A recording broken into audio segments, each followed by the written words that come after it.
Basically, it was a different time. Again, the military had already been downsized. People believed more what the government told them, and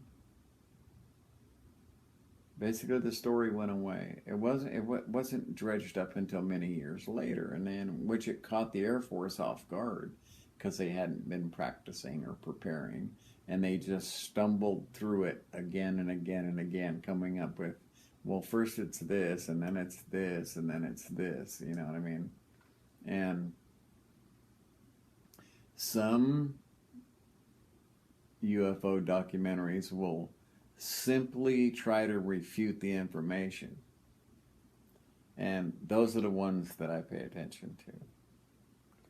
There are others that say, look, it happened, and they point out the 300 plus witnesses and, you know, all the stuff that was involved in it. It's a literal fucking mountain of evidence, okay, that something beyond the ordinary happened.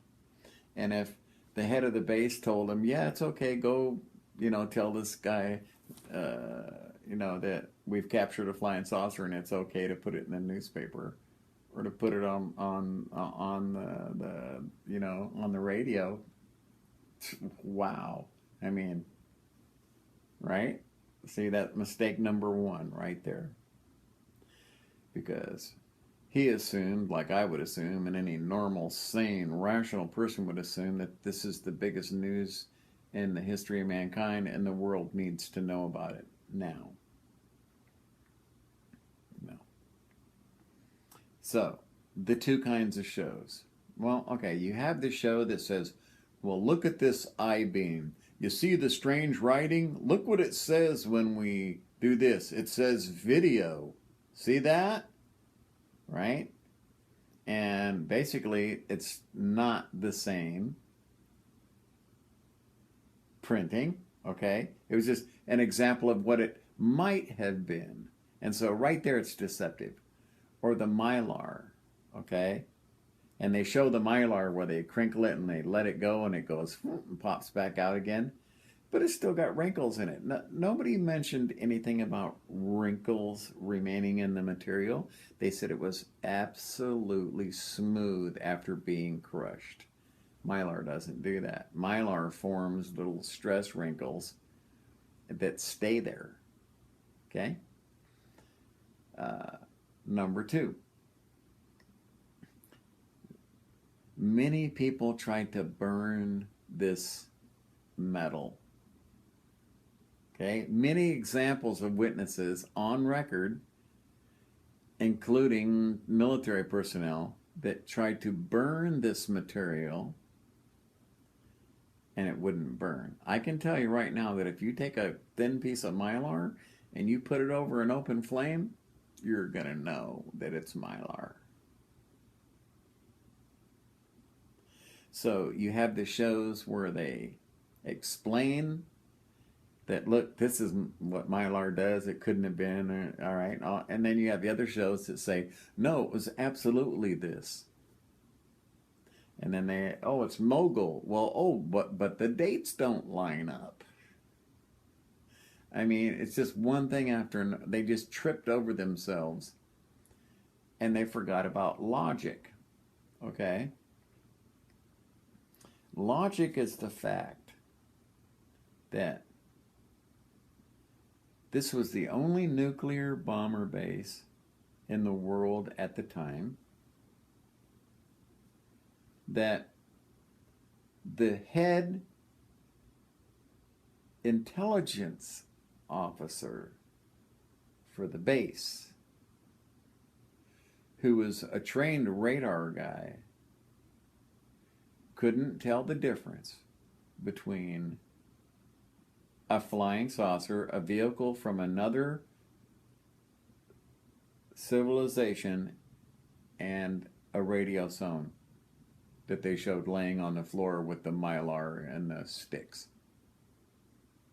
Now, like I've said before, the chief intelligence officer for the only nuclear base, he knew about other aircraft. He knew about radar. He wasn't a dummy. And do you know why? Because when you're the only nuclear bomber base on the fucking planet, you don't hire number two to be your intelligence officer. You don't hire a fucking idiot who can't tell an interstellar fucking spacecraft from a radio zone that he had probably seen 1,000 times. Now, I'm sorry, but that is just simple fucking logic. Okay?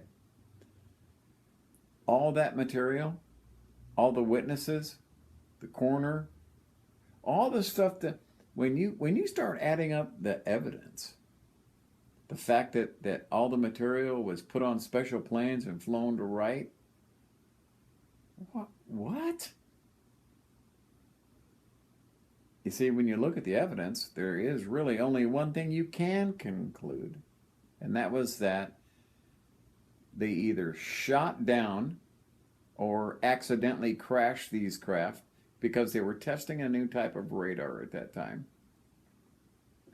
And these three vehicles, rather than moving apart, moved together, and that's why we had a multiple crash between vehicles.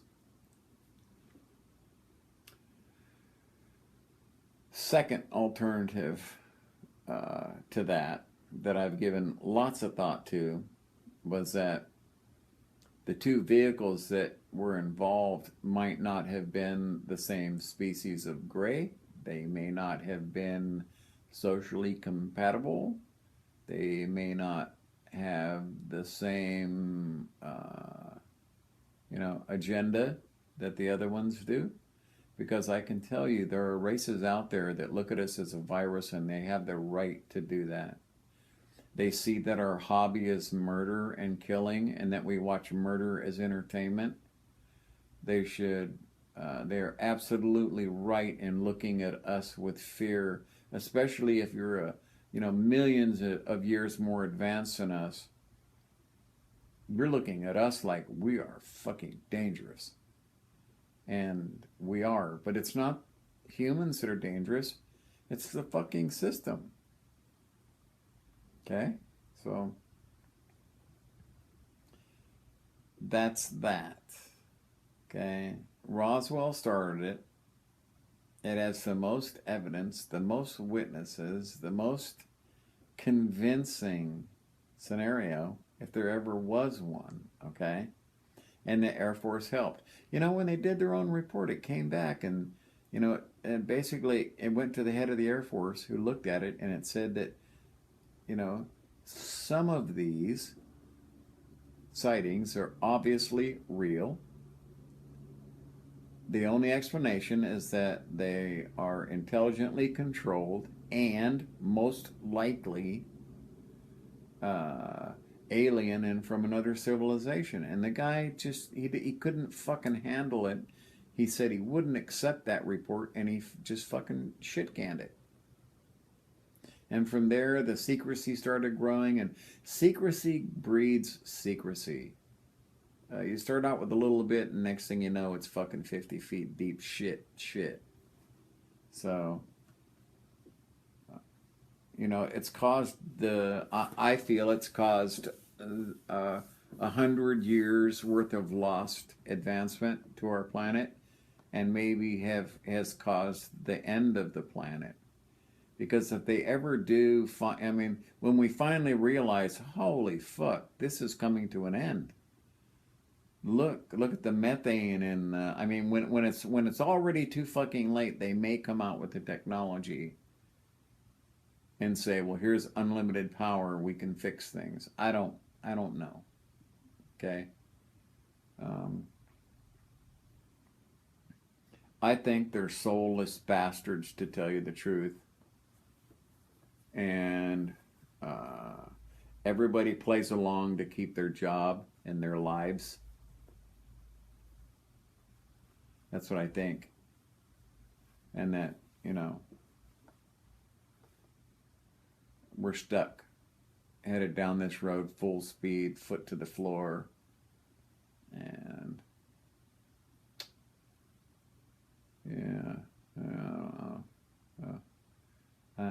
I always, in this way, I'm a pessimist in that I know human nature. And in the same way the military has denied the existence of UFOs for 65 years, they're going to do the same thing with global warming because it's the same fucking people that are benefiting, okay? The military industrial complex.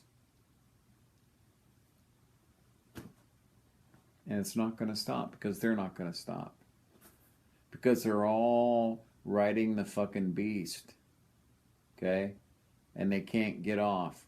They got bills to pay and families to support. And so the beast controls them and they just ride the fucking beast. And you got that, there's probably 1,000 people in the world that are in the know a little bit. And there's probably 200 people that are in the know medium, and there's probably only 5 people that really know the full, total fucking extent of the damage and, everything that's been done. Number of craft collected, number of aliens that are still alive and being interrogated, what they're being asked, what our agenda is. It's still a shoot down policy, so yeah.